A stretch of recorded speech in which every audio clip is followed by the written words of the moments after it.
Amen. Praise the Lord. Welcome po sa ating pong second topic, sa ating pong panibagong series. Dito po sa month ng November, entitled, What's Next? So have you ever felt like something's missing?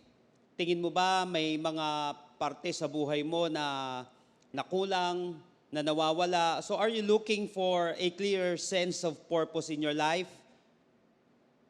Remember that you were created for significance and not survival. Tayo po mga kapatid ay create para magkaroon hindi lamang ng success sa dulong-dulo kasi titingnan ng isang tao yung significance yung impact ng kanyang buhay dito sa mundong ito. Pero hindi mangyayari yon hanggat may missing sa buhay natin o hindi natin alam kung ano yung dapat nating gagawin. So together in this series, let's figure out what's next. Ano ba yung susunod kong gagawin dito sa ganitong pinagdadaanan ko o dito sa mga nangyayari sa aking buhay. So let's get started. Alam niyo po kung nagda-drive po kayo, meron tinatawag dito na of course may natural na side mirror tayo. Yan, isa yan sa mga unang-unang tinuturo sa driving school, of course, paglalagay ng seatbelt, tamang pag-start, na hindi ginaganon agad yung pag-start o kaya kapag may push button ka o start, kapag yung push button na lang yung pang-start mo, hindi rin agad pinipindot yung iba. May mga tamang kapamaraanan para maalagaan yung sasakyan natin. Ganun din naman para maproteksyonan ka. Ngayon, may mga regular na side mirror tayo na kung saan hindi nun kayang i-provide yung nakaakma na disgrasya, hindi naman lahat talaga equip yung sasakyan. May kakulangan pa rin talaga yan. Kahit naman yung sasakyan ko siguro may 8 hanggang ilang airbags lahat yon, pero hindi pa rin naman equip yun pagdating sa lahat ng uri ng disgrasya. Pero makakatulong, may mga bagay na makakatulong para makita natin o ma-prevent natin yung disgrasya. For example, may tinatawag tayong blind spot. At yung blind spot na ito, hindi equip yung karamihan ng sasakyan para makita niya yung paparating na sasakyan at hindi ka rin makikita ng paparating na sasakyan lalo na may blind spot doon, nasa blind curve ka. So meron mga ginagawa ngayon doon, kahit na meron gadget na tinatawag o nilalagay tayo na blind spot mirrors para sa iba, para makita niya o may abilidad siya kahit paano yung driver na makita yung mga bagay na hindi nakikita sa pangkaraniwan na vision lamang natin. At of course, kahit naman wala noon, may tamang pag-iingat na dapat ginagawa, na tinuturo para ma-prevent yung tiyak na kapahamakan at lalo na kamatayan. Para maproteksyonan tayo. Yun, nandyan kayong bubusina ka, alam mong blind curve yan, magdadahan-dahan ka. Hindi mo pwedeng ituloy-tuloy na lang. Alam niyo po ba, sa buhay ng isang tao, mayroon din tinatawag na ganyan. It is called psychological blind spot. According po mga kapatid, in 2002, a group of social psychologists from Princeton University, ni-refer nila itong bias blind spot na ito, na sinasabi nila that blind spot is our inability to recognize the impact of our biases and limitations on our judgment, behavior, and decisions. Ito yung inability natin na makita yung limitasyon natin. Limitation ng blind spot ng judgment natin, ng behavior natin, ng decision natin. Inability, hindi mo makita yon. Hindi nakikita ng isang tao dahil may bias nga siya, may psychological bias nga siya. At sinabi nila that although we do not have problems to recognize them in others, yun ang blind spot nakikita mo yun sa ibang tao, wala ka naman daw problema kasi nakikita mo naman sa ibang tao. Ini-indicate daw nitong blind spot na ito that it is not a matter of ignorance, but it is a matter of motivated ignorance. Motivated ignorance to what? To protect the image that we have formed to ourselves. Hindi, malaki sasakyan ko, makikita nila ako. Kung hindi ka nga makita, di nabangga ka. Hindi, bubusina naman siguro yan. Yung siguro, gagawin nila yan. Mag-iingatan nila ako. What if nga hindi nag-ingat, ikaw nag-iingat ka? Hindi sila nag-ingat. may mga bagay na ngayon na hindi natin na re-recognize yung sarili nating kakulangan o sa sarili nating pagkakamali. So kinakailangan yung isang tao, ma-overcome niya itong blind spot na ito kasi pwedeng magdulot ito sa kapahamakan mo, sa kapahamakan ng company mo, sa kapahamakan ng pamilya mo, at kapahamakan ng buhay mo kapag magre-rely ka lang doon sa pangkaraniwan na nakikita mo lang. At dinideny mo, sa iba nakikita mo pero sa sarili mo hindi mo na nakikita. Mahaba pong paliwanag yan patungkol sa pagtatrabaho ng utak ng isang tao. Kasi kapag minsan may natuto ka na, may pinaniniwalaan ka na, tinatakpan niya ng may hormone na lumalabas sa isip ng isang tao na kung saan nare-recognize niya na lang yung sa ibang tao ang lakas niyang makadiscern, ang lakas niyang magawa ito, pero sa kanya hindi niya na makita na papunta na pala siya sa disgrasya. Kasi ang nakikita niya lang yung limitasyon ng iba, yung kakulangan ng iba, pero hindi niya na nakita, na-recognize yung limitation niya because of that belief. O kaya may image kang, alam mo yung inaalagaan sa sarili mo. So ngayong araw na ito, itong pag-uusapan natin, ito yung magsisilbing blind spot mirrors sa ating buhay. Ito yung magsisilbing blind spot guide para sa atin, para maiwasan natin yung tiyak na kapahamakan sa ating buhay at maniwala ka, hindi nagkataon na napakinggan mo ito. Hindi nagkataon na kung saan maririnig mo ito. Kasi naniniwala ko, may nais pa sa yung pagdalhin ng Panginoon na napakaganda. Kinakailangan lamang ma-overcome mo itong bagay na ito na kung saan malaking pagkakamali, na kung saan na-practice natin sa mahabang panahon. At kung naniniwala ka na importante ito ngayon, itong pag-uusapan natin, share this link muna sa ibang tao, sa mga kaibigan mo, itag mo yung mga kaibigan mo ngayon ng sa gayon.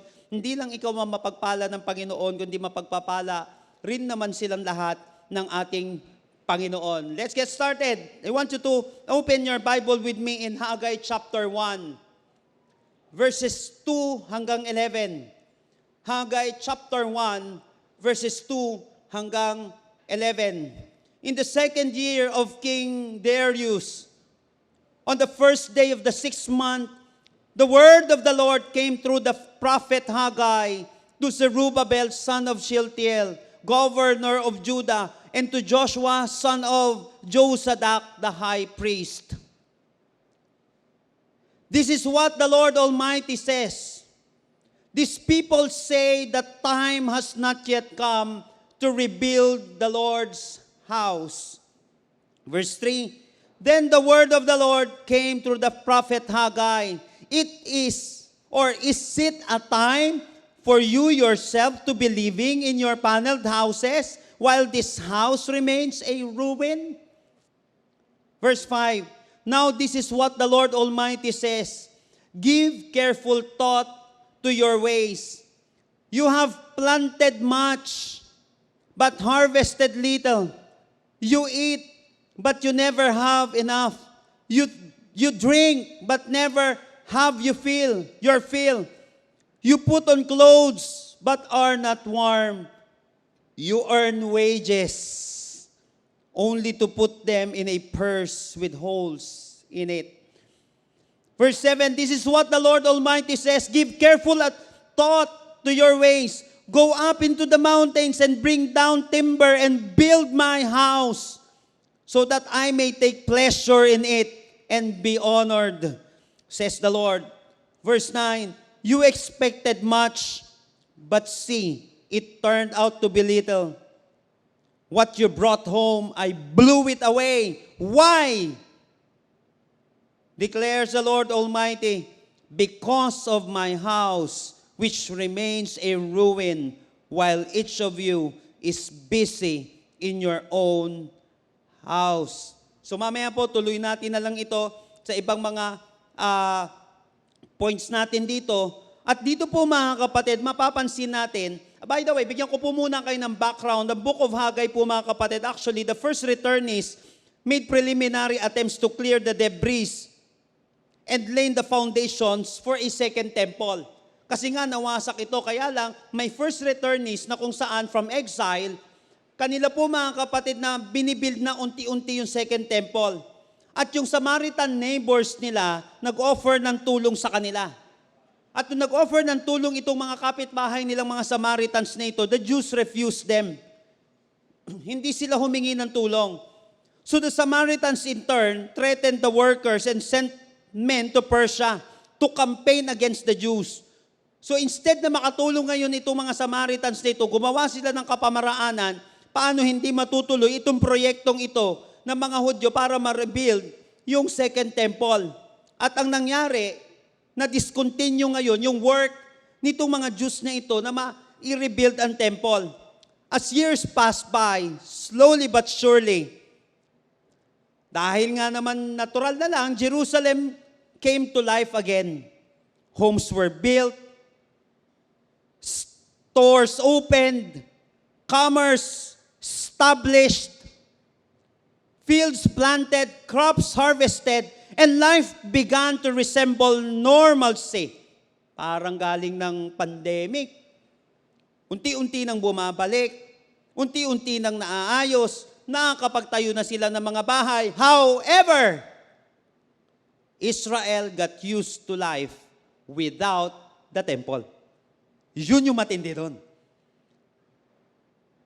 Years passed by, na-disrupt na yung pag-rebuild ng temple. Pag-aayos ng, the temple speaks about, of course, the presence of God. Kasi malaki. Malaking parte yung temple dati sa panahon nila na ginamit ng Panginoon para sa kanilang pananambahan. At yung pagkawasak ng temple speaks also ng pagkawasak ng kanilang buhay. Kaya nga mga kaya lang, yung hindi na natuloy yung templo, nasanay na lang sila. They got used to life without the temple. So the foundations were overgrown with weeds. They stood as a mute reminder of the Jews' failure to take care of God's house. Tinuloy-tuloy nila yung buhay nila na nakakalimutan na nila yung para kay Lord at ang ating Panginoon. 14 to 16 years passed, and then Haggai appeared on the scene with one prevailing message. Ano po yon? It's time to finish rebuilding the temple. Kaya nga itong Book of Haggai na ito yung unfinished na business na kung saan gustong ipatuloy ng Panginoon. Alam nyo, kapag ang tao ay may unfinished business, minsan inaalam natin, bakit hindi ako umuusad? Bakit hindi nakakaroon ng breakthrough yung buhay ko? Baka meron kang unfinished business. At madalas yung unfinished business na nagiging dahilan para hindi magkaroon ng breakthrough yung buhay ng isang tao, ito pa yung pinaka-importante, nakakalimutan niya. So it was a message of priority. The temple was the center for worshiping God. It represented the heart and soul of the Old Testament religion. Although God is everywhere, the temple was the place on earth where God dwelt in a special sense. For the temple to lie ruins was to neglect the worship of God. It was a testimony of misplaced priority. Ito yung sinasabi natin, yung misplaced priority. Na ito, na kapag ito pa yung hindi mo nagawa, marami ka nang hindi magagawa. It was an embarrassment to God and a blemish on His reputation. At ang epekto nito ay walang nangyayaring maganda sa kanilang buhay at sa kanilang ikinabubuhay. Nako, napaka-importante. Walang nangyayaring maganda sa kanilang buhay at sa kanilang ikinabubuhay. Reason, misplaced priorities. Unfinished business. Ngayon, ang $1,000,000 question dito, paano nila ngayon itatama ang nakagawian na nilang mali? Ang hirap pa naman magbago pag naging habit mo na yung maling bagay. Kinakailangan ang isang tao makapag-build siya ng tamang habit. Kapalit ng mga maling habits na nangyari sa kanilang buhay, kapag may mga hindi magagandang nangyayari sa iyong buhay at sa iyong kabuhayan, may ibig sabihin, may mga weeds. May mga nakahadlang dyan kasi hindi mo na matanggal eh. Na-addict ka na. Dun sa, ang habit kasi addiction yan. So kapag bad habit yan, addiction yan sa mga maling mga habits na nakagawian na natin, default na siya sa iyong buhay, kaya lang hindi nga siya nakakatulong. So kinakailangan mag-build ka ulit ng positive na habit sa iyong buhay. Kaya nga, ito po yung pag-uusapan natin ngayon. So join me in our message today, titled, Making Things Right When Things Go Wrong. Making things right when things go wrong. Now, let's look at the 3 proven ways to put your life in order. 3 proven na kapamaraanan, paano mo ulit malilinis yung buhay na ito? Paano mo ulit maiaayos? Paano ka makakapag-build ng mga tamang habits sa iyong buhay para nang sa gayon makapasok yung mga tamang mga blessings sa iyong buhay. Because remember this, good things begin with bad things end. Ang ganda ng libro ni Dr. Townsend no, na napaka-importante daw na marunong tayong mag-end ng mga maling bagay sa ating buhay. The title of the book, if I'm not mistaken, is Necessary Endings. Napakagandang libro na ito, although secular na book siya, pero alam niyo may mga spiritual truths na itinuturo ito sa ating buhay. So let's get started. How to make things right when things go wrong. Imposible. Eto na naman. Pag nakita mong wala naman pangit na nangyayari, imposible yan. Baka may blind spot na naman, pero nakikita mo sa iba, may pangit na nangyayari. O baka nasanay ka na lang na may mga wasak-wasak. Nasanay ka na lang na hindi nagbabayad ng kuryente. Nasanay ka na lang sa bahay na ganyan. Nasanay ka na lang sa buhay na ganyan. Kapatid, huwag kang masasanay sa mga bagay na ayaw ni Lord na masanay ka doon. Huwag kang masanay sa mga bagay na kung saan hindi tama. Ngayon ang tanong, paano natin itatama yung mga nakagawian na nating mali na nagdudulot sa atin ng mga hindi magagandang bagay at nagre-resulta, kapatid, ng pagkawasak ng ating buhay at ang ating pangarap. Number 1, in verse 2. This is what the Lord Almighty says. These people say that time has not yet come to rebuild the house. Nung nagsalita na, nandudun na yung propeta at nasanay na lang sila sa kanilang buhay, ito yung sinasabi ng Panginoon sa kanila. Sinasabi daw nila that time has not yet come to rebuild the Lord's house. Sinabi nila. These people say, si Lord mismo ang nagsabi. So paano ngayon sila itatama? Ano ang ginawa ng Panginoon at ano ang gagawin natin? Number 1, eliminate your excuses. Umpisa pa lang. Napakalaking bagay na nito, kapatid. Para maitama yung mga nakagiwian nating mali at maiayos yung ating buhay, dapat marunong kang mag-eliminate ng mga excuses na yan. So Haggai confronted excuses for the temple lying in ruins. Kinakailangan muna marunong kang mag-break ng mga arguments. At lalo na yung mga excuses na yan. Kasi excuses will prevent your success. Kaya walang tagumpay na nangyayari sa isang tao kasi punong-puno siya ng mga excuses. At most of the time, kapatid, lalo na dito sa passage nito, there are 2 causes of excuses. 2 causes ng excuses. Number 1 is deception. Deception. Akala nila, tama ang dahilan nila. Verse 2, why is everyone saying, it is not right for rebuilding my temple as the Lord? Bakit kaya sinasabi nila, hindi pa daw oras para ayusin naman yung temple? Para intindihin yung mga yung dapat na intindihan nila. Why is everyone saying it is not right? It is not the right time for rebuilding my temple as the Lord. So, deceive sila dito ngayon.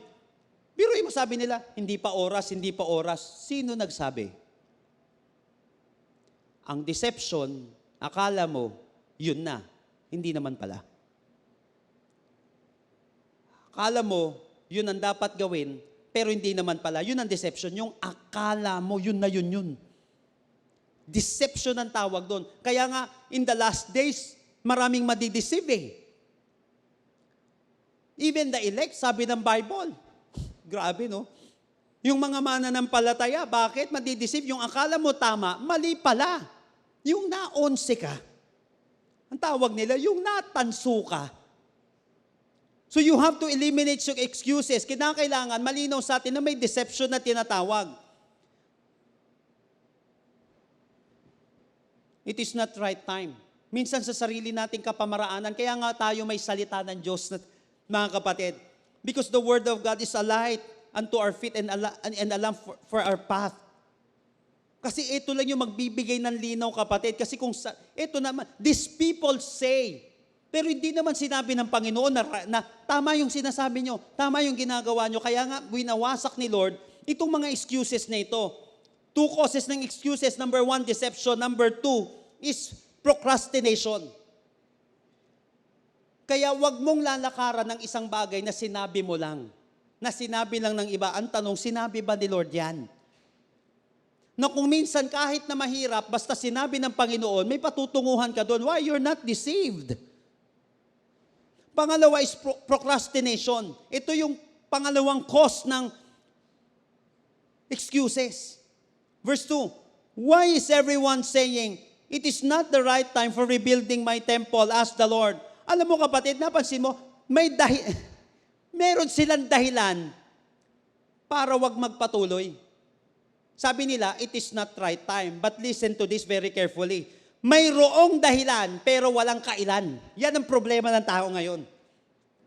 Ang dami niyang dahilan para hindi gawin yung dapat niyang ginagawa, pero walang kailan mo gagawin. Kaya ako, mga kapatid, kapag may kausap ako na may dahilan, minsan tama. Pero tatanungin ko, kailan mo umpisahan? Minsan ako na naglalagay ng date eh. O gawin natin ngayon, o gawin mo bukas. Kasi alam ko mga kapatid, kakainin ng excuses ang tao.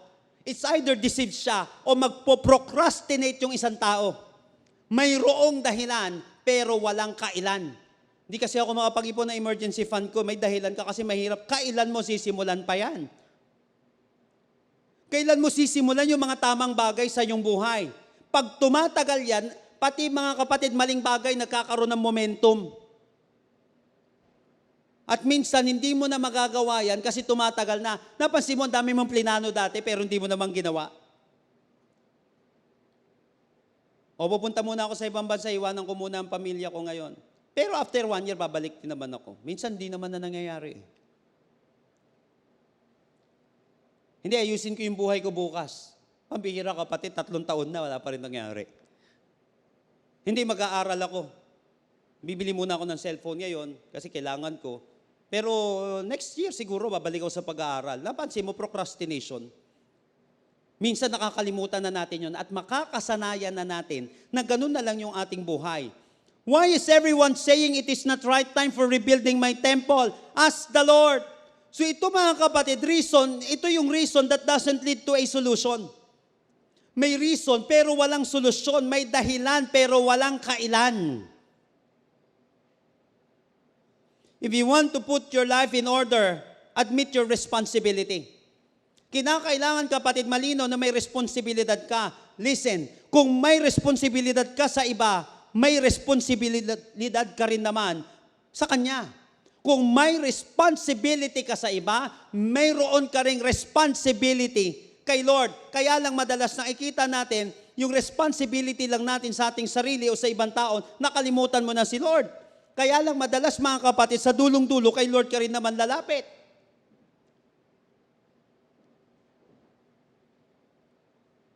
Excuses. Excuses. Excuses is when now becomes not yet. Ang excuses ay yung dapat na gagawin mo, sasabihin mo, not yet. It's not time to make a change. Just relax. Take it easy. Bakit hindi mo sisimulan yung tama? Bakit hindi? Hanggat hindi mo sinisimulan ang tama, magpapatuloy ang mali. Hanggat hindi mo sinisimulan yung tama, magpapatuloy ang mali at baka mahirapan ka na. Sipin mo lagi na may responsibilidad ka kay Lord. Sa ako na magsisimba pag okay na ang buhay ko. Hindi magiging okay yung buhay mo nang wala si Lord, kapatid. Lumapit ka kay Lord nang hindi okay ang buhay mo.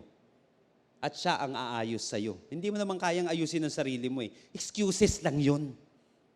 Excuses lang. Remember that procrastination kills many projects before they even get off the ground. And whether you realize it or not, this is usually what has stopped you getting organized in the past. Maraming mga proyekto, kapatid, ang hindi nangyari because of excuses, because of procrastination. It is always easy to make excuses when you don't want to obey God. Yun lang. It is always easy to make excuses when you don't want to obey God. Alam nyo, madalas pa mga kapatid na term para lang mag-disobey kay Lord na dapat ginagawa niya na. Alam nyo madalas, mukhang spiritual. Pagpipray ko muna. Yan. In my 25 years, mga kapatid, sa leadership, alam ko na yung mga linyahan na yan. Ang daming mga leaders, ang daming mga tao, hindi na umusad sa term na yan, sa phrase na yan. Ipagpipray ko muna. Sabi ko, hindi ka ba nag-pray for the past 10 years? Tapos ngayon may papagawa na tama, ipagpipray mo ulit? Kapatid, walang masama sa prayer. Ang masama sa prayer, pag puro prayer na lang at wala ka ng aksyon. At minsan, nagiging dahilan na lang yan ng isang tao para walang gawin. Remember this, brothers and sisters, pag gusto, maraming paraan. Pag ayaw, maraming dahilan. Benjamin Franklin wrote, I never knew a man who was good at making excuses, who was good at anything else. Grabe. I never knew a man who was good at making excuses, who was good at anything else. Kaya pag tinatamaan ako niyan minsan, kasi alam ko may momentum yan eh, yung procrastination na yan, yung excuses na yan, may momentum yan. Pag sinimulan ko yan, tutuloy-tuloy yan. Ang daming mga ganyan dito, halimbawa, sa church, sa personal kong buhay, yung parang tinatamad ka o feeling mo mahirap talaga. Pero pinag-pray mo, alam mong importante yon. Alam mo magsisimula dito yung breakthrough, kaya lang pag kinain ka ng excuses, tatamaan ka, kapatid, ng kawalan ng success. Huwag kang papakain dyan, mga kapatid. You have to eliminate excuses. Dapat malinaw lang sa'yo na ang excuses, mga kapatid, may causes yan, deception and procrastination. Lagi mong iisipin, kapag simula agad sa damdamin mo, sa emotion mo, blind spot yan eh.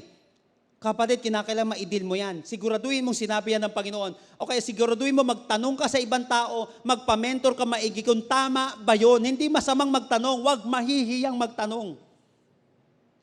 At iwasan ang pagpo-procrastinate. Kasi ang pagde-delay ng mga tamang bagay, pagde-delay ng mga tagumpay na pwede mangyari sa iyong buhay. Ang pagde-delay ng mga tamang bagay ay pagde-delay ng mga tagumpay sa iyong buhay.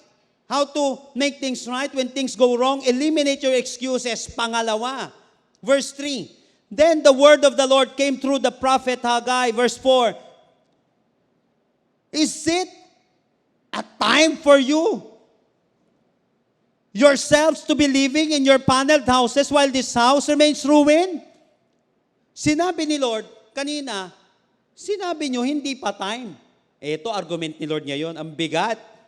Sinabi na itong mga taong ito, it is not the right time. Pero sabi ni Lord, pero right time na sa pag-iintindi ninyo sa mga bahay ninyo? Pero right time na sa mga ginagawa nyo sa inyong mga tahanan, na kung saan nakita ninyo, hindi maganda ang aking tahanan, ang aking gawain, pagdating sa inyo, right time, pagdating sa akin, hindi pa time? Ay, pambihira. Number 2, eradicate your selfishness. How to make things right when things go wrong. Number 2, eradicate your selfishness. So here, Prophet Haggai challenged the people's selfish behavior. Kung hindi excuses, selfishness. Alam mo mga kapatid, yung paneled houses dito can mean covered or roofed. But the point was that it represented the finishing touches. Halos patapos na. Their homes were not in process. No weeds were growing around their unfinished foundations. Their homes were complete while the temple remained non-existent. Nauna nila yung mga bagay-bagay, inuna nila yung tinanggal na nila yung damo kasi gusto na talaga nilang ma-perfect, ma-polish yung kanilang mga tahanan eh. But ito yung mga naging dahilan para masanay na sila sa hindi magandang buhay. Pag naging makasarili ka na, makakasanayan mo na hindi magandang buhay. The question is how to eradicate selfishness. Paano natin i-eradicate? Paano natin i-erase itong selfishness na ito sa ating buhay? Yung selfishness na ito, marami nang hindi nagtagumpay, marami nang hindi nabago ang kanilang buhay kasi naging makasarili na sila. But how to eradicate it? Number 1, stop putting yourself first. Stop putting yourself first. Bakit pagdating para sa bahay ko, hindi pa time? Pero pagdating sa bahay ninyo, time na. Ayun ang sinabi ni Lord. Ba't pagdating sa pagjojowa mo, may time ka, pero pagdating sa pagdidisipulo, wala? Bakit yan sa paggagagala, ang dami mong time? Pero sa gawain ko, wala kang time. Bakit yan sa kanunood mo ng isang oras, 2 oras ng kung ano-anong mga drama-drama dyan? Halos sumabog na yung puwitan mo. Hindi ka tumatayo. Halos magsakit ka na sa bato. Pero sa akin, 1 oras pa lang, inip ka na parang ang laking kasalanan na nung simbahan, nung church. Bakit ganun? Sa inyo, time na. Sa akin, hindi pa. Bakit? So ito mga kapatid, yung mag-eradicate ng selfishness natin. Stop putting yourself first.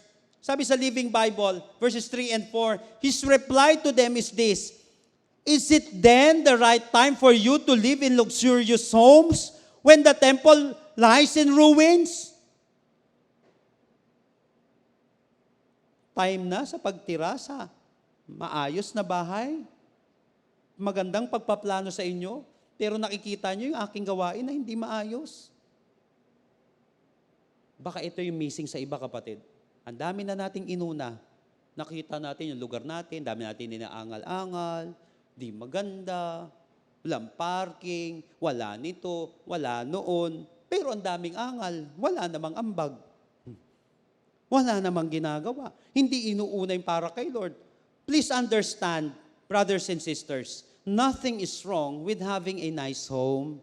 Nothing. And this statement is not an attack on riches or big houses. Hindi tayo katulad ng iba. Ini-encourage natin na magkaroon tayo ng maayos na bahay, maayos na buhay, at hindi ito atake ng masaganang buhay. Gusto rin ng Panginoon naman yan. Ano gusto ng Panginoon? Magkabaon-baon tayo sa utang? Ewan ko sa iba. Bahala kayo kung gusto ninyo maging mahirap. Ayaw nyo ng prosperity. Kung ayaw mo ng prosperity gospel, di mag-poverty gospel ka. May tamang gospel, kapatid, pagdating sa prosperity. Tinuturo, biblical prosperity yon. May kapamaraanan si Lord, hindi kapamaraanan ng tao. Kasi yung prosperity ng kapamaraanan ng tao, sumisira yan ng buhay at kaluluwa niya. Pero ang Biblia, nagtuturo niyan. Ano mas maganda, yung blessing ka sa iba o pabigat ka? Therefore, mga kapatid, what's wrong? What's wrong here is to own a nice home while God's house lies in ruins. Ito ang mali. May inaayos natin yung bahay natin, pero yung tahanan, yung gawain ng Panginoon na hindi umuusad, yun ang mali. At vice versa, ito pa matindi mga kapatid. Sa kabilang banda naman, yung iba, porket pangit yung bahay nila, pangit na rin yung bahay ni Lord. Nakasanayan na yung pangit yung pamumuhay nila, pangit yung bahay nila, hindi na nila maisip paano pagagandahin ang tahanan, ang gawain ng Panginoon. Alam mo, itong sikreto. Ito ang sikreto, mga kapatid. Kapag inuna mo, kahit na pangit yung buhay natin, yung bahay natin, unahin mo yung bahay ni Lord, magkaroon ka ng burden dyan. Makikita mo itong sikreto sa pag-ayos ng buhay mo at bahay mo. Ay, challenge natin yung bawat isa, kapatid. Maging mga kabataan dito, yung bawat isa dito, nangangarap ka ng magandang bahay, magandang buhay, maging parte ka sa pag-ayos ng bahay ng Panginoon. Maging parte ka sa pag-aayos, kapatid, ng gawain ng ating Panginoon. Hindi ito, sinasabi ni Haggai, hindi ito atake sa kayamanan o maayos na bahay. Ang atake dito, yung pag-una lang sa sarili natin. And what's wrong here is spend all your money on selfish needs while ignoring the things of God. Ang daming nagastos sa ibang bagay. Oh. May training para sa gawain ng Panginoon. 100 lang, 500 lang, ang daming angal. Pero ang daming tinapon na pera sa mga maling bagay, sa mga maling luho. Yun ang mali dito, misplaced priorities. What's wrong here is to spend one's time, one's best hours, one's talents on selfish pursuits while the things of God are left undone. Kaya pala minsan may ganitong nangyayari sa buhay ng isang tao na hindi maganda kasi may hindi siya pinangyayari na nais ng Panginoon na gawin niya. So it is easy to drift away from God's agenda to our own. It is easy to pursue selfish desires while ignoring God's. In fact, mga kapatid, sa totoo lang, it is the default mode of our lives. Ang selfishness ay default mode sa isang tao. Kaya mapansin nyo po, karamihan yung namamatay kapag may aksidente, ang namamatay hindi agad yung driver. Madalas pero may iba naman nangyayari, pero madalas yung nasa driver's side. Kasi ang gagawin mo pag nagda-drive, default mode sa tao yon, iligtas niya yung sarili niya. Kaya lang, nasa danger side ngayon yung katabi niya. Default mode yun eh. Kaya nga yung mga may-ari ng sasakyan, sa likod umuupo. Pag boss ka, sa likod ka umuupo. Kasi alam ng mga bodyguards kung anong gagawin nila sa harapan. Kung sakaling may mga ganon. Di ba tayo gustong-gusto natin dati? Lalo ako sa jeep. Gusto ko lagi sa unahan. Hindi ko alam, mauuna pala ako doon. Default mode sa tao yan, iligtas unang-una ang kanyang sarili. Kaya napansin mo, mga kapatid, hindi kasama sa Great Commandment yung love yourself. Sa mga nagtuturo niyan nun, wala sa Great Commandment yung love yourself. Ang nakalagay na pangalawa, love your neighbor as you love yourself. Bakit? Default na kasi sa tao, mahalin niya sarili niya. Natural na yun. Alam ka naman di mo alagaan sarili mo. Kaya lang mga kapatid, baka takpan na yan ng pag tinamaan ka na ng pagmamahal sa iyong sarili. Una sa lahat, makakalimutan mo na si Lord at makakalimutan mo na yung kapwa mo. Natural naman, of course, yung self-care. Inuutos ng Bible yon. Kaya lang, default yan sa tao. Isalba ang kanyang sarili at kalimutan na ang iba at madalas kalimutan na ang ating Panginoon. Sabi ni William E. Gladstone, selfishness is the greatest curse of the human race. Alam mo kapatid, kaya maraming nasirang pamilya, maraming nasirang bansa, nakaapekto ng malaki sa climate change, inuna yung sarili nila. Nakalimutan nila na kapag ginawa ko tong negosyong ito, pag inuna ko tong drogang ito, pag inuna ko tong pagmiminang ito na hindi tama, maraming buhay ang masisira eh. Maraming pangarap ang masisira. Magkakapera siya dun eh. Kapatid, selfishness is the greatest curse of the human race. At magiging curse din yan sa pamilya mo, sa buhay mo, kapag naging selfish ka. Mapansin mo kapatid, kaya ka pinagpala kasi may taong hindi naging selfish. Ang daming tumulong sa'yo, may problema din naman sila nung tinulungan ka eh. Kaya ka naapektuhan kasi hindi sila naging makasarili. Kahit na may pinansyal na problema sila, tumulong pa rin sila sa atin. Kahit na may dapat na paglalaanan sila ng oras nila, pinaglaanan pa rin nila tayo ng oras. Kasi nga mga kapatid, unselfish yun eh. Napansin mo si Lord, ang ganda-ganda naman ng kalagayan niya sa langit, bakit ka pa bababain? Unselfish na Diyos.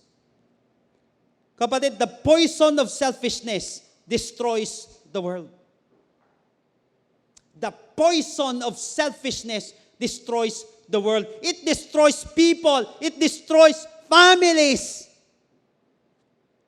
Ilan na sinira ng drugs? Nabuhay at pamilya. Ilan na lumubog na bayan? Dahil sa mga selfish na business people. Ilan na ang napunta sa impyerno dahil hindi man lang tayo nakapag-share ng gospel ni Kristo. Ilan na ang kinamatayan nila na wala silang Jesus sa kanilang buhay na malapit sa iyo, na kung saan hindi man lang natin sila na-invite, na pag-pray man lang o nabigyan man lang ng panahon. Napansin mo kapatid, the poison of selfishness destroys the world. Ang pagiging makasarili, ang magiging dahilan para hindi mo magawa ang pinaka-importante. Ulitin ko, ang pagiging makasarili, ang magiging dahilan para hindi mo magawa ang pinaka-importante. Sabi po ni Joyce Meyer, if selfishness is the key to being miserable, then selfishness must be the key to being happy.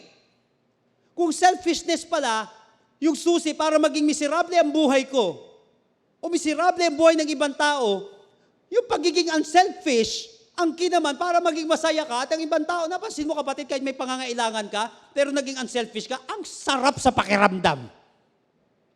Napansin mo, subukan mo kapatid, ang saya. Yung kakainin mo na lang na i-share mo pa sa kapwa mo, gutom ba agad naramdaman mo? O may kakaibang hormone? May kakaibang spirit na parang tinatch ka. May kakaibang hangin na na-feel mo, ang sarap sa pakiramdam. Yung may gastusin ka, natuto ka magbigay sa iba. Yung pagod ka na, naglaan ka pa ng oras sa iba para mag-mentor, para mag-disciple, para yung didiretso ka na lang sa church, dinaanan mo pa yung mga tao para maisama mo sa church. Sarap sa pakiramdam.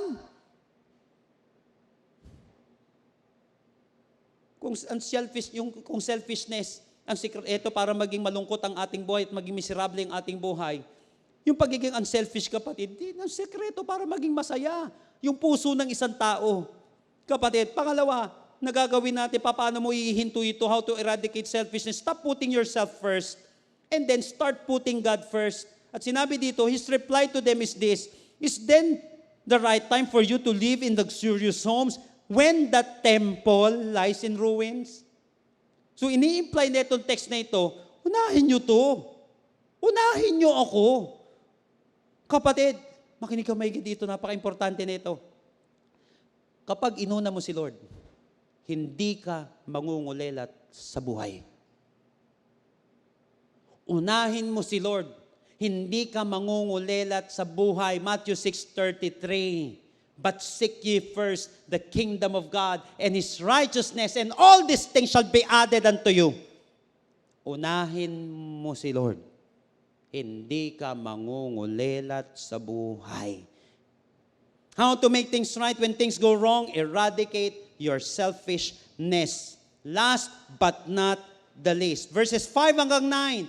Now this is what the Lord Almighty says, give careful attention or give careful thought to your ways. 6, you have planted much but harvested little. Tignan niyo po ito. You eat but never have enough. You drink but never have your fill. You put on clothes but are not warm. You earn wages only to put them in a purse with holes in it. Number 3, evaluate your activities. Para pala maitama yung mga nakagiwian nating mali, learn to evaluate. Give careful thought. Twice, mga kapatid, in-instruct ni Haggai yung mga tao, consider your ways. Pagbulay-bulayan nyo ito. Sinasabi niya, mag-evaluate kayo. So it was time for the people to do some serious self-examination before the Lord. Haggai wanted the people to stop long enough in their busy schedules to evaluate their life in light of God's Word. He wanted them to measure the consequences of their actions. Ang ganda nito mga kapatid, no? Kapag may mga maling nangyayari sa buhay ng isang tao, kapag may mga hindi tama, evaluate mo ngayon, ano yung mga maling ginagawa mo? Once hindi mo ma-detect yan, magtutuloy-tuloy yun. Ngayon, dalawang bagay mga kapatid, para ma-evaluate natin yung ating activity, napakaganda nito kapatid, at naniniwala ako, hindi mo maririnig ito ng wala lang. Number 1, ng pag-i-evaluate natin. Number 1, verses 5 and 6, what went wrong? Una, kailangan makita mo muna, may mali ba? Again, blind spot. Baka makita natin, alam mo, ayusin mo nga yung buhay mo. Ano ba nangyayari sa buhay mo? Puro ka na lang hingi. Puro ka na lang ganyan. Puro ka na lang asa. Hindi natin alam, nagagawa pala natin siya. Alam mo, hindi maganda yung ganyang buhay eh. Okay yun. But how about you? Baka hindi mo makita na kailangan gumanda rin buhay mo. What went wrong? Anong mali sa kanila? They were busy but not productive. Yun.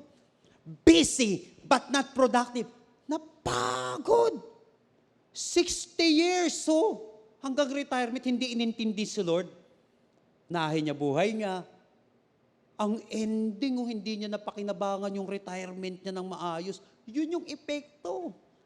Kaya kapatid, wag mong kasasanayan na puro sarili mo. Kahit may problema, kapag inuna mo ang Panginoon, hindi mo siya tinanggal sa eksena ng buhay mo, ay pambihira. Pangalawa, they were busy but not fulfilled. Kaya tignan niyo mga kapatid, give careful thought to your ways. Ano sabi niya verse 6? You have planted much. Ang dami niyong tinatanim but harvested little. Biruin niyo, naubos yung oras mo, yung panahon mo. Yung ROI mo wala. You eat but never have enough. Walang fulfillment. Ito yun. You drink but never have your fill. Uhaw na uhaw ka pa rin. You put on clothes but are not warm. You earn wages only to put them in a purse with holes in it. Pagkuha mo ng sweldo, hindi mo ramdam mo. Naramdaman pa ng Bombay. Naramdaman pa ng ibang bayarin. Parang kawawang cowboy. May baril, walang bala. May bulsa, wala namang pera. Hindi yung tao pala mga kapatid na hindi ini-evaluate yung sarili niya. Daig pa yung kawawang cowboy. May yung kawawang cowboy kasi. Parang alien lang tayo dito no? Yung kawawang cowboy kasi, mga kapatid, may bulsa pero walang pera. Ito mga kapatid, may pera pero butas ang bulsa. Nagtatrabaho, wala nangyayari. Kapatid, ito yung babago ng buhay natin. Ano yung mali? Napagod ako sa trabaho but I'm not productive. I'm busy but not fulfilled. What went wrong? Nauubos yung oras ko, yung buhay ko dito. Kaya minsan may mga kausap ako mga mini-mentoran natin.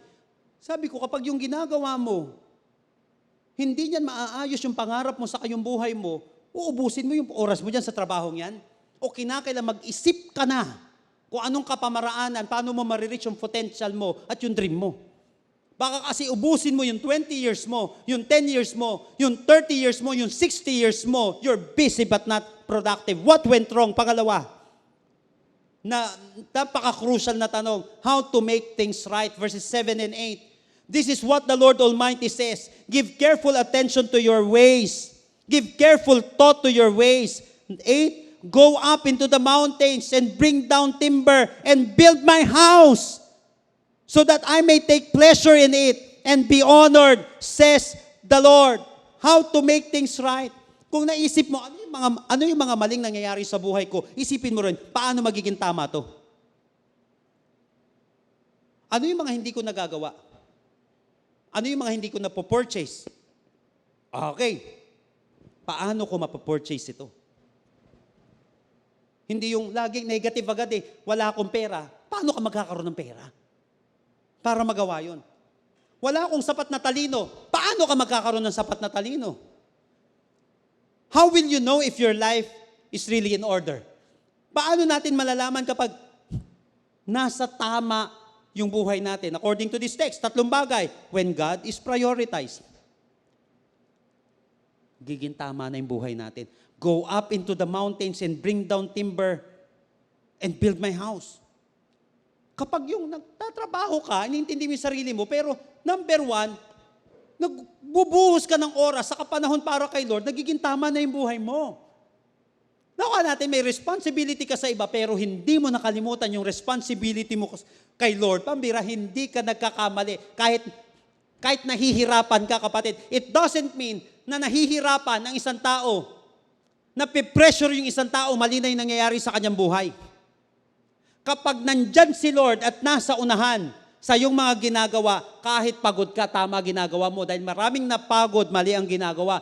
Pero masarap mapagod, masarap kapatid, na ilaan yung buhay natin, yung oras natin, yung time, treasure, and talent natin.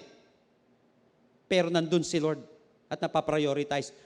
Alam mo, tama na yung buhay mo when God is prioritized. Kahit na ganito lang yung pera natin, pero na-prioritize mo si Lord when it comes to giving. Alam mo, nagbigay si Lord ng pangkain mo, ng pamilya mo, pero alam mo, nagbigay din si Lord ng pangtanim mo. Yan kasi ang pera, kapatid, hindi lahat para sa'yo. Meron dyan kay Lord.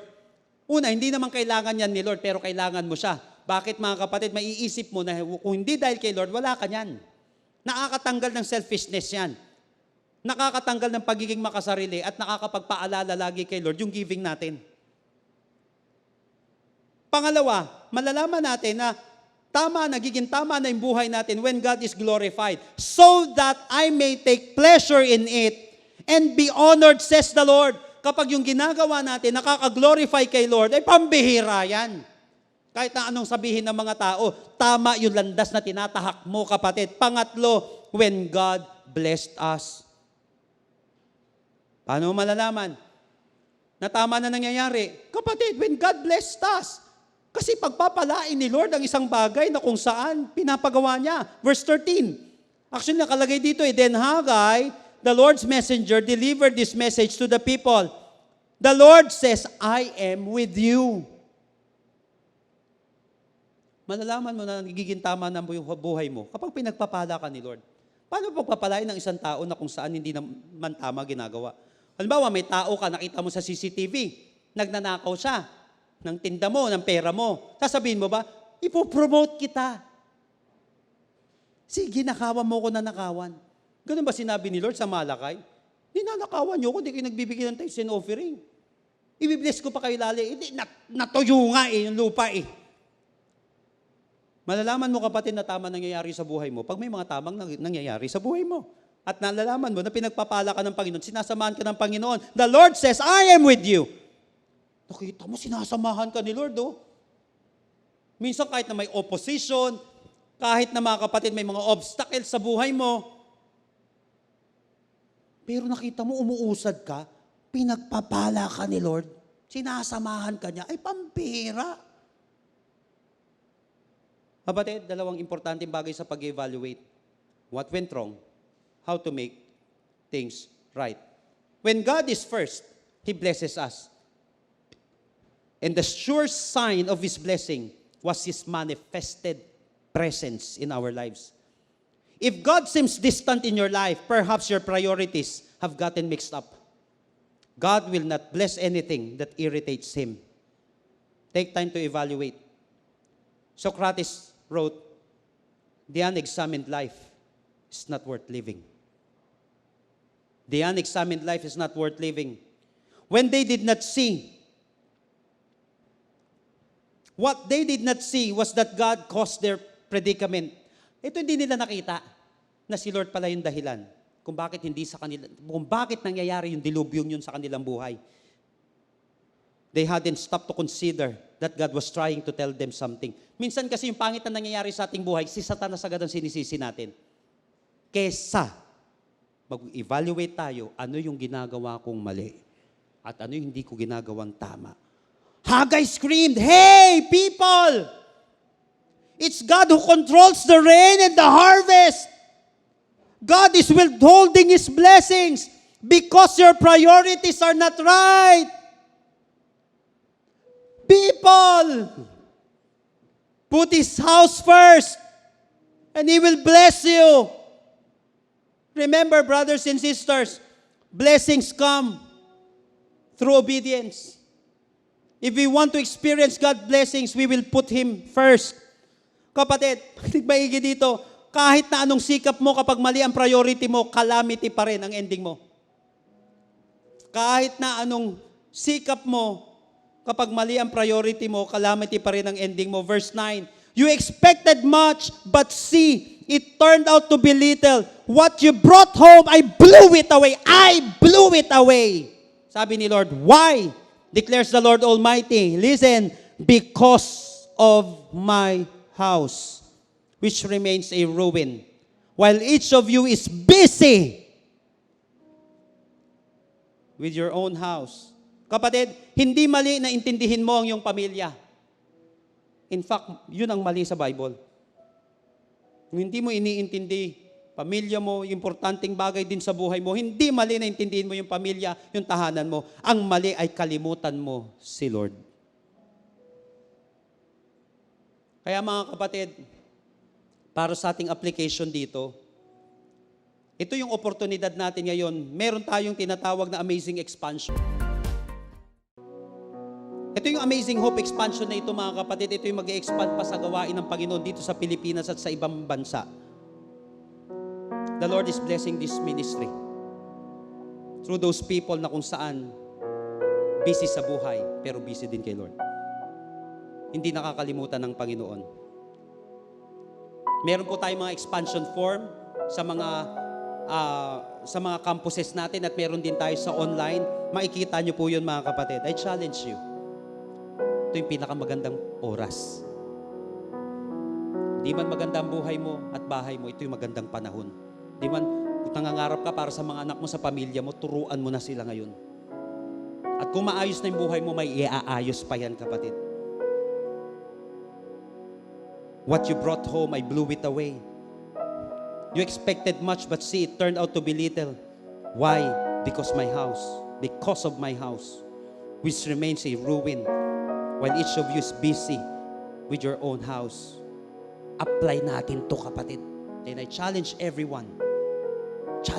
Nasaan ka man bansa, nasaan ka man lugar, maging parte ka nito. Naniniwala ako, kapatid, something amazing will happen in your home, in your family, in your life. Sabay nyo po ito sa offering natin. At mga kapatid, next year pa po ito. Sasabay nyo lang yan, form na yan, sa mga offering natin. Pero next year pa po natin gagawin ito. Wag muna ngayon, mag-pray kang maigi. Hindi kung anong gusto mong ibigay, kung anong gusto sa'yo ng Panginoon. Mga kapatid, maniwala ka, pang matagalan ito at panghabang buhay mo itong pakikinabangan, pati ng salinlahi mo. It's high time to apply what we have learned. And I believe that God will bless you tremendously. God will bless you. How to make things right when things go wrong? Eliminate your excuses. Dahil yung mga excuses na yan, ang magiging dahilan para mawala ang yung mga success. Eradicate your selfishness. Evaluate your activities. Kapag nagbibigay tayo, nawawala na yung selfishness natin.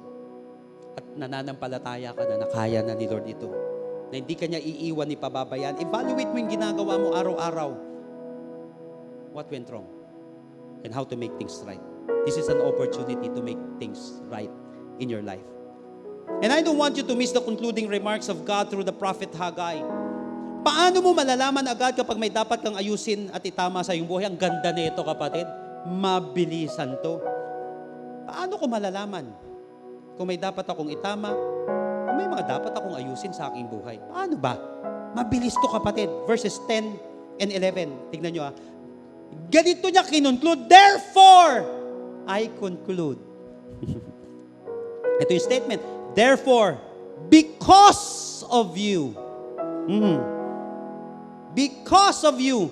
The heavens have withheld, hindi dahil kay Satanas. Because of you, the heavens have withheld the dew and the earth its crops. Verse 11, I called, tingnan niyo po ito, maigi kapatid, napaka-importante nito. I called for a drought on the fields and the mountains, on the grain, the wine, the new wine, the olive oil, and everything else the ground produces, on people and the livestock and all the labor of your hands. Because of you, I called for a drought. Ang akala ko dati mga kapatid, dito ang drought daw sa field, sa mountains, sa grain, sa wine, and everything else the ground produces. Pampihira, lahat tuyo. May mali na nangyayari. Ano pa natuyo? Tingnan nyo. On people. Pampihira. Malalaman mo kapatid na may dapat ka nang itama. Pag ang dami nang natutuyo sa ginagawa mo, yung mga oportunidad, tuyo. Nagda-dry siya, may drought. Pati drought sa tao. Ito ba, makitindi kapatid? On people and livestock and all the labor of your hands. Tuyo. Pera na, bato pa. Ano nangyayari dito? Para layo ko kay Lord. Wala yung kamay ng pagpapala ng Panginoon. Kapatid, malalaman mo may dapat kang ayusin at itama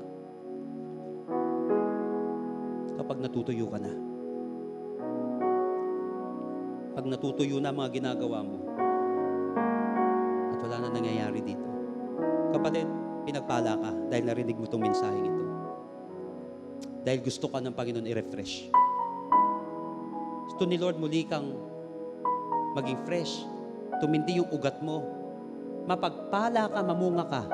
At yung bungang yan ay ma-share mo sa mga tao. Ngayong araw na ito, pagpapalain ka ni Lord para maging pagpapala ka sa maraming tao. Ikaw at ang Panginoon ngayong oras na ito. Sino sa atin ngayon, kapatid, kitang-kita mo sa buhay mo kung saan may mga dapat na ayusin. Ang mga taong pagpapalain ay yung mga tao lamang na nakikita niya na may dapat siyang ayusin. Kasi maaayos yun madidil yun How among you here right now, you really want to be blessed by God. Yung kamay ng Panginoon. Yung mga taong hindi magiging makasarili na, alam niya, pinagpala rin siya, pero gusto niya pa mapagpala dahil gusto niya maging pagpapala pa sa iba. Yung hindi selfish enough, na blessed na ako, blessed ka na, but how about the other people? Kasi mahirap magbigay, mga kapatid, lalo na kapos ka na. Although pwede yun, pero masarap, pinagpapala ka, umaapaw yung pagpapalang yan. At makapagbigay ka, maging pagpapala sa iba, at maluwalhati ang ating Panginoon, higit sa lahat. How among you here right now, nakaranas ka ng drought, sa puso mo, sa buhay mo, ramdam na ramdam mo parang layo mo kay Lord. Kapatid, hindi nagkataon na napapakinggan mo at napapanood mo ito ngayon. Dahil gusto ka, kapatid, i-refresh ni Lord. Meron dito ngayong araw na ito, manunumbalik ka kay Lord, bigay mo yung buhay mo kay Lord. Kung gusto mo magsimula, huwag mong simulan na naman sa sarili mong kakayahan. Magsimula ka kay Jesus. Magsimula ka kay Lord na gumawa sa iyo.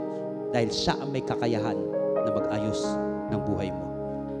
Mananalangin tayo, but make it your personal prayer today. And I believe that after this, your life will never be the same again. Tell it to Jesus right now, Lord Jesus, come into my life. I surrender my heart to you. I admit that I'm a sinner. But I believe that you are my Savior.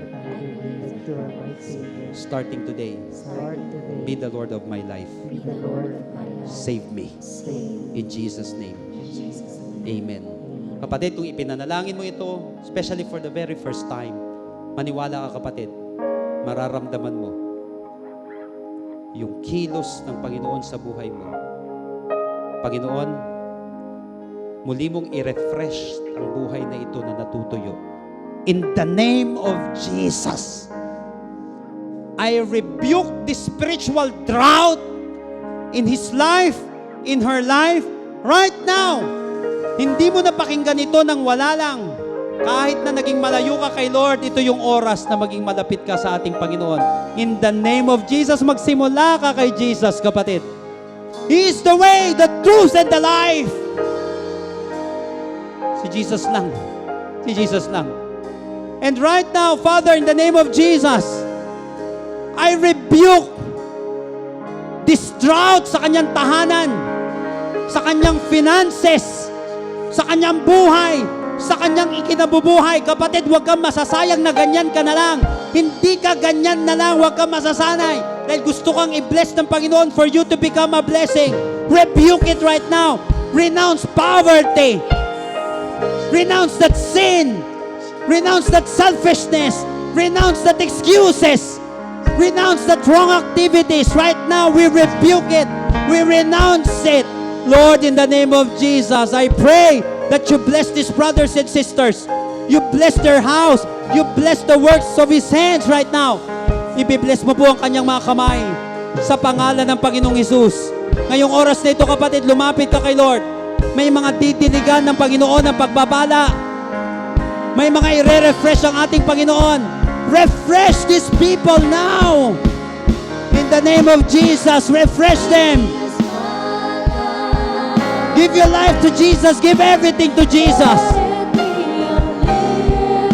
Ibigay mo muli sa Panginoon yung buhay na yan. Ibigay mo muli sa Panginoon, kapatid, yung resources na yan. Ano bang meron ka? Natutuyo na ba yan? Bigay mo kay Lord. Ialay mo kay Lord. I-offer mo lahat sa Panginoon.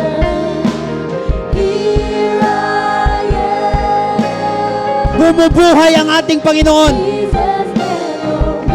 Nagre-refresh ang ating Panginoon. Lord, touch these people right now. Offer everything to God right now. Come on. Dry bones. Wake up. Breathe. Revive your people today, God. Comfort your people. Bless your people. May mga nawawasak ngayon, kapatid. Na guilt, na shame, na pain, na poverty. Dear Holy Spirit, let the fire of revival come to this house, to this life, to this soul, to this spirit now. In the name of Jesus. Oh God. Oh Jesus. Oh Lord. Come and bless your people. Come on, for the last time. Give everything to Jesus. Oh Lord, here's my life. Let it be a living sacrifice. Give it all to Jesus. Because He is your everything. He is your all in all. Oh Lord. Oh Lord. Oh God. Come on, just tell it to Jesus right now. Jesus, let your will be Yes, God. all that I am. Surrender it. Into your hands. Tell Him. Surrender. I surrender. Lord, ito po ang aming buhay. Patawad po sa mga bagay na ipinagmalaki namin. Nakakala namin, kaya namin sa sarili naming lakas, maiaahon namin ang aming pamilya, ang aming buhay, sa sarili naming kapamaraanan at kaalaman. And starting today, we surrender everything to you. Our will, our wealth, our everything, God, knowing that you will never leave us nor forsake us. That you are still our Jehovah Jireh, our provider, our Jehovah Rapha, our healer, Jehovah Tzidkenu, who will raise us up, oh God. Salamat po dahil ibinabangon mo ang bawat isa sa amin.